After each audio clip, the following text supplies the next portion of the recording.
Gaya adalah sebuah tarikan atau dorongan. Gaya dapat mengubah bentuk, arah, dan kecepatan benda. Misalnya pada plastisin, kamu dapat melempar plastisin, menghentikan lemparan atau menangkap plastisin, atau bahkan mengubah bentuk plastisin dengan memberikan gaya.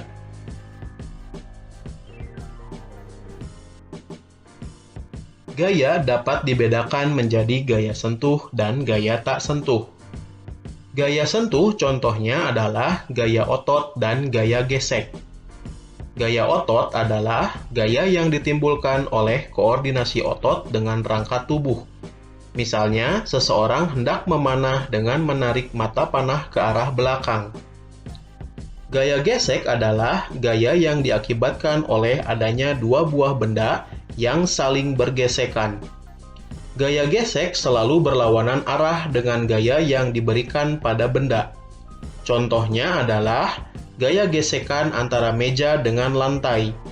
Meja yang didorong ke depan akan bergerak ke depan. Namun, pada waktu yang bersamaan, meja juga akan mengalami gaya gesek yang arahnya berlawanan dengan arah gerak meja. Gaya tak sentuh adalah gaya yang tidak membutuhkan sentuhan langsung dengan benda yang dikenai.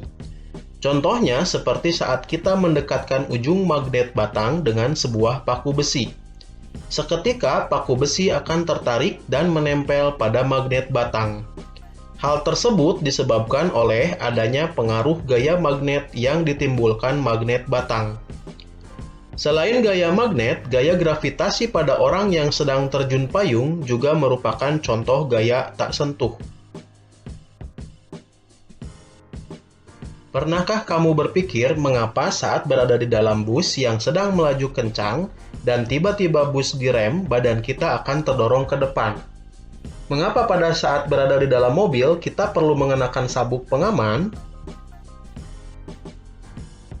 Sebelum mempelajari hukum 1 Newton, mari kita simak beberapa percobaan berikut ini.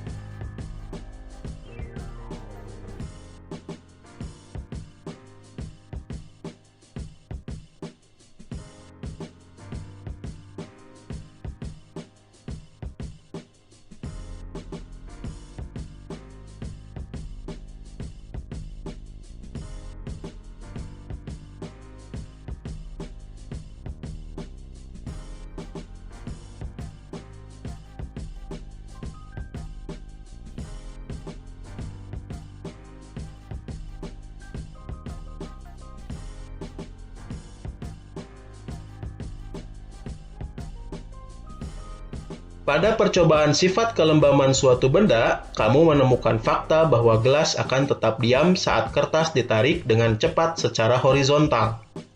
Hasil percobaan tersebut menunjukkan bahwa benda memiliki kecenderungan untuk tetap mempertahankan keadaan diam atau geraknya dengan kecepatan tetap yang disebut sebagai inersia atau kelembaman benda.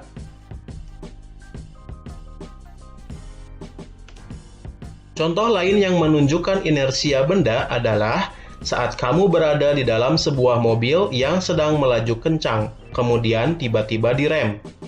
Badan kamu akan terdorong ke depan karena badan ingin mempertahankan geraknya ke depan. Peristiwa tersebut yang pada akhirnya memunculkan ide teknologi sabuk pengaman yang dipasang di kendaraan bermotor, khususnya mobil.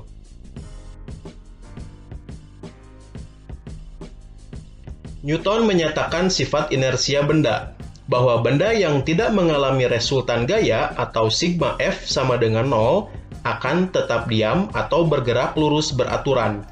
Hal ini selanjutnya dikenal dengan hukum 1 Newton. Hukum kedua Newton berbunyi, percepatan yang ditimbulkan oleh gaya yang bekerja pada benda berbanding lurus dengan besar gayanya, dan berbanding terbalik dengan massa benda.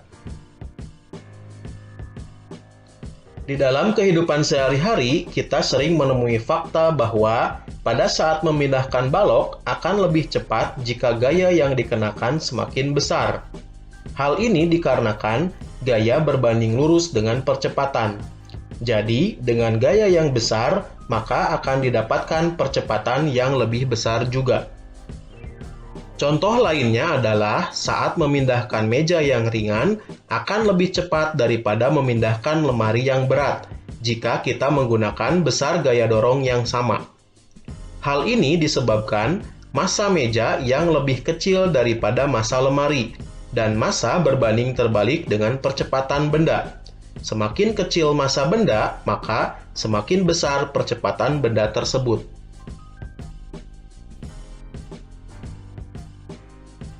Pernahkah kamu berpikir bagaimana sebuah roket dapat meluncur ke angkasa? Roket yang terdorong ke atas diakibatkan oleh semburan gas ke bawah.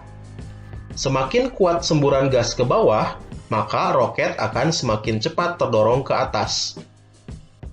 Hukum ketiga Newton menyatakan bahwa ketika benda pertama mengerjakan gaya atau F aksi pada benda kedua, maka benda kedua tersebut akan memberikan gaya atau F reaksi yang sama besar ke benda pertama, namun berlawanan arah, atau F aksi sama dengan negatif F reaksi. Jadi gaya aksi reaksi selalu bekerja pada dua benda yang berbeda dengan besar yang sama. Contoh gaya aksi dan reaksi tersebut misalnya pada peristiwa orang yang sedang berenang. Gaya aksi dari tangan perenang ke air mengakibatkan gaya reaksi dari air ke tangan dengan besar gaya yang sama namun arah gaya berlawanan. Sehingga orang tersebut akan terdorong ke depan meskipun tangannya mengayuh ke belakang. Karena massa air jauh lebih besar daripada massa orang, maka percepatan yang dialami orang akan jauh lebih besar daripada percepatan yang dialami air.